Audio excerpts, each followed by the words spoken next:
हमारे माशाल्लाह से बाबर आजम 3.5-4 साल से पूरी अथॉरिटी के साथ कप्तानी करता रहा। बिल्कुल मैं हमेशा कहता रहा, जिसमें मुझे बहुत सारे लोग, क्योंकि मैं भी बाबर का फ़ैन हूँ, बहुत सारे लोग बाबर के फ़ैन हैं, मुझे लोगों ने क्रिटिसाइज़ भी किया कि आप बाबर की कप्तानी के पीछे पड़े। देखिए बाबर जितना बड़ा प्लेयर इंडिविजुअल है, मेरी ये भाइयों वाली ख्वाहिश थी, क्योंकि वो मेरे छोटे भाइयों की तरह ही रहा है हमेशा।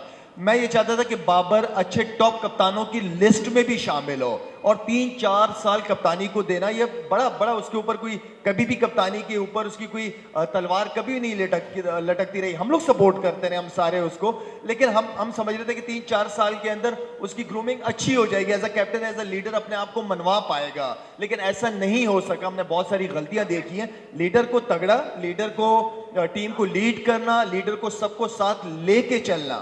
लीडर के 1-2 प्लेयर्स नहीं होते, लीडर के वो सारे 6-8 परफॉर्मर्स होते हैं जिनको वो साथ लेके चलता है। यूनुस खान अकेले डिसीजन नहीं लेता था, यूनुस खान हम 5-6 लड़कों को साथ लेके चलता था, मशवरा करता था, डिसीजंस लेता था। तो ये वो लीडर्स के अंदर जो क्वालिटीज हैं ये होनी चाहिए, और ये होती हैं बड़े लीडरों में।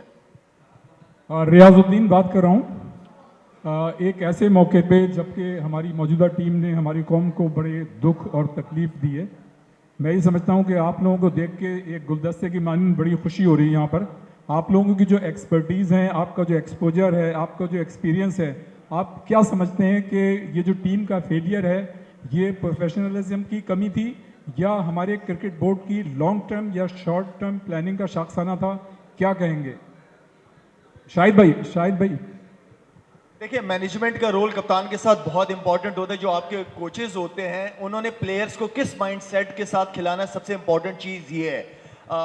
माइंडसेट ऑनेस्टली स्पीकिंग नज़र नहीं आया, क्योंकि हमारी टीम के अंदर, मैं जब टीम जा रही थी तो मैं सबसे ज़्यादा कॉन्फिडेंट मैं था कि मैं इस टीम, ये पाकिस्तान टीम जो है, मुझे कोई वजह नज़र नहीं आ रही थी कि इस मतलब इस तरह हारेगी।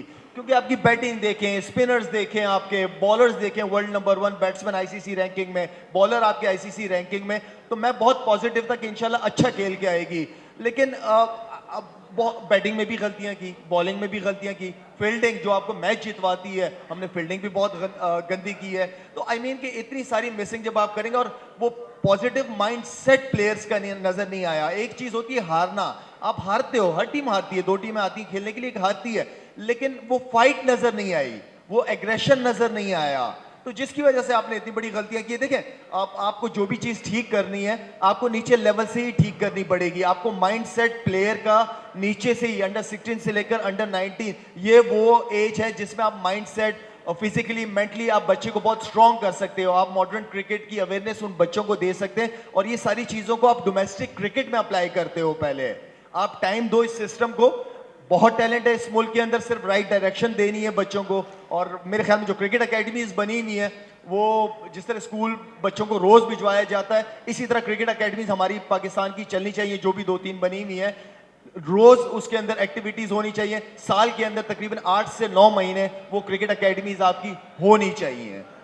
मेरा सवाल आप लोगों से ये कि एक तरफ तो शायकीन क्रिकेट के हमारे भी दिल टूटे हुए हैं कि वर्ल्ड कप हम हार चुके, और उसके बाद एक तो वो दुख अभी मिटा नहीं है। लेकिन अच्छी बात है कि 2009 की चैंपियन टीम यहाँ बैठी हुई है, उनके साथ हम खुशियाँ मना रहे हैं कि हम 2009 में जीते थे। तो क्या आप सब लोग, मिसबा भाई हैं, शाहिद भाई हैं, अब्दुल रज़ाक हैं, जितनी अपनी अपनी फील्ड के सब मास्टर हैं, तो क्यों हम जो है वो कोई इंग्लैंड से बुला लेते हैं, कभी अफ्रीका से बुला लेते हैं, कभी दूसरी जगहों से बुला लेते हैं, तो क्यों आप लोग आगे के नहीं आते और ये अपने अपने शुबे संभाल लेते हैं, ताकि पाकिस्तान टीम जो है वो ग्रो करे? क्योंकि एक तो लैंग्वेज भी ऐसी है कि हमारे खिलाड़ी भी बहुत पढ़े लिखे में आपको नज़र पता होगा, तो अगर आप उनको अपनी ज़बान में समझाएंगे, अपनी ज़बान में सिखाएंगे, तो ज़्यादा बेहतर समझेंगे।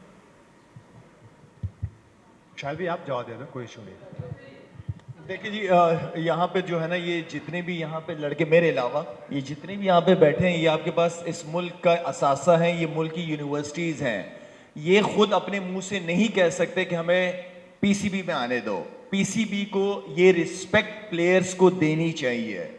वो खुद अपने मुंह से जॉब ना मांगे, ना तो मांगना चाहिए, और बल्कि उनको ज़रूरत भी नहीं है। लेकिन पीसीबी इन लोगों से, इन लड़कों से फ़ायदा उठा सकता है। बात यह है कि हमारे चेहरे बदलने के साथ सारा सिस्टम बदल जाता है। ये हमारी प्रॉब्लम है इस मुल्क की, सिर्फ क्रिकेट में नहीं, किसी भी चीज़ में उठा के देखें। सिस्टम को बनाएं, सिस्टम को टाइम दें, 3-4 साल दें, और चेहरे बदलते रहें, लेकिन सिस्टम ना बदले। हमारा प्रॉब्लम ये है कि चेहरों के साथ जो नया चेहरा आता है वो समझता है कि पहले वाला गलत काम कर रहा था, मैं आ गया हूं, मैं तुर्रम खान हूं, मैं सब ठीक कर दूंगा। ऐसी चीजें नहीं चलती मुल्क के अंदर। चेहरे बदलते रहे, सिस्टम ना चेंज हो।